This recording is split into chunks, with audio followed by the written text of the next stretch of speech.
Radio X, serving the international expat community, loving the city, loving you. This is Radio X. We actually witnessed Your Future project take place, something that we've been discussing for the last 3 months with RadioX. It was a huge success. We had 450 young people come out. 450? That's right, yeah.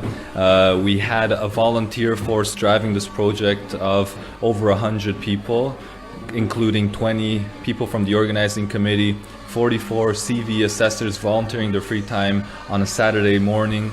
We had 50 student volunteers come out.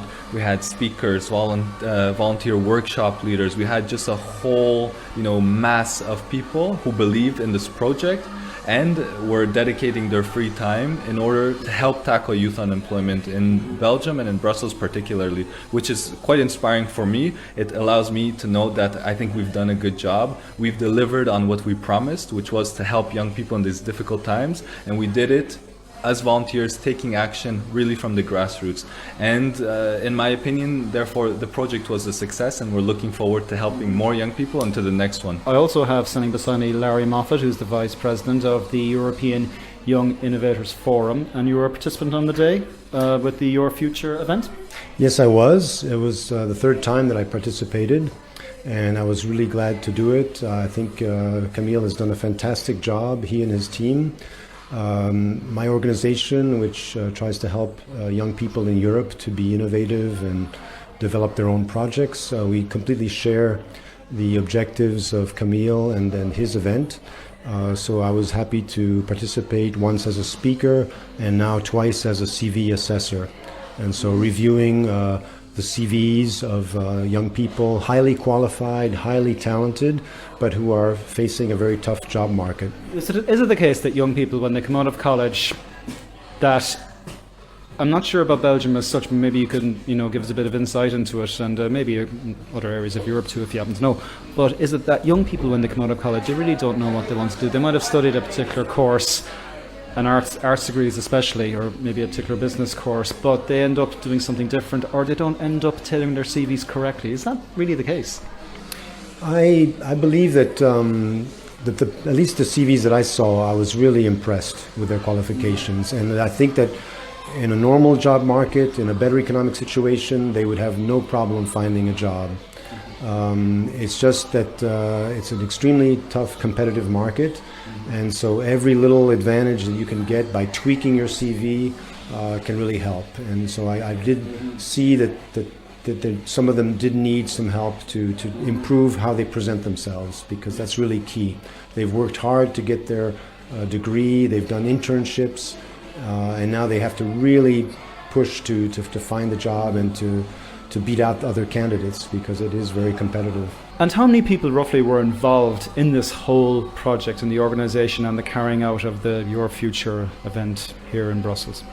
So we started with about 7 people last year to do the first Your Future in Brussels project, and it got progressively bigger and more complex, and we had 15 people participate as an organizing committee in the second one, and in the third one this time around we had 25 people from the organizing committee, which I would like to thank and just express my utmost gratitude for their work, their energy and their enthusiasm to keep me going, because something that's really important about this event is that it's entirely volunteer driven. So these guys on the team are people who in fact work from 9 to 5, and then after a long days of work they still somehow pick up the energy and come to our team meetings, work, do action items, draft minutes, work on agenda points, which is really, really admirable.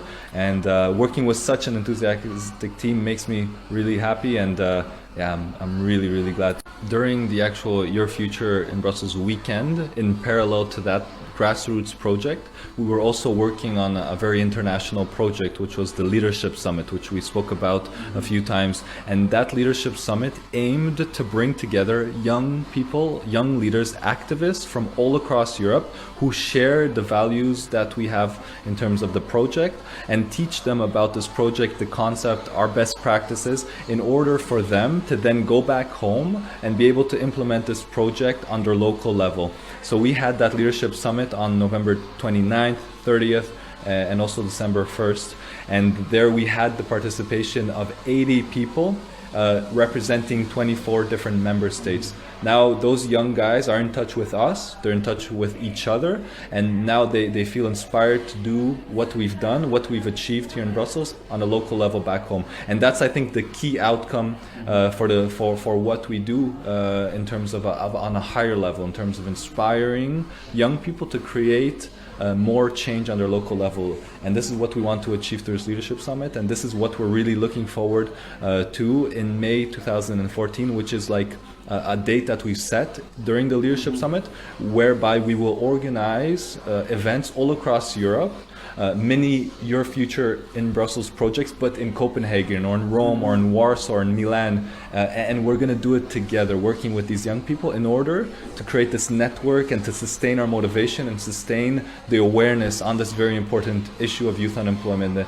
And then in May 9th, we hope that we get the attention of the press, of politicians, of people who should be taking more action. And I hope they see that through our example and our leadership, they believe and are inspired to help us and help young people even more.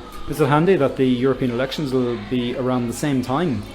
For sure, I think it will be picked up that we're doing this campaign, because 2 weeks later, after we have this May 9th event, the European elections are coming up. So the politicians, I hope they step up to the challenge, and they see that it's time to look to young people and to make sure that the spotlight is always focused on them. Because like we said in the project, every time we were speaking with politicians, we believe that the future of the youth is the future of our society.